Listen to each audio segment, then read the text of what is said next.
Hey guys, check it out. We've got the Aphrodite TT tabletop, stands for hood dryer. You can see, nice and portable, easy to carry, easy to use. Watch how it unpacks. I just pull this forward, pull the top,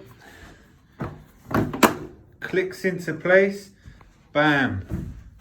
Look at that. Wow. Too easy, right? You've got your instructions in here. And you've got your power. Nice long power cord.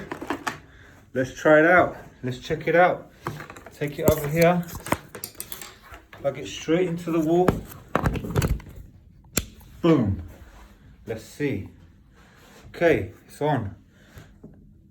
No, it's off. Let's go. Okay, first setting is the cold.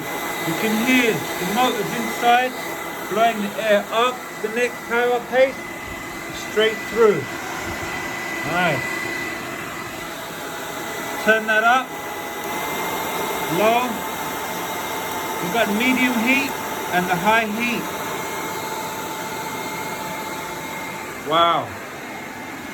Check it out, guys. Nice and easy. Nice and sturdy as well. It's not flipping and flopping anywhere. Let's turn that off. Wow, look at that, guys. Unplug that. Straight back in the box. In the back, I mean. And look, we're just gonna flip this bit down. So what happens is we click this down here and watch it just folds into the back like that and straight into the front. And that's it. Done. Ready to go. That's it, guys. Thanks. Take care. Bye.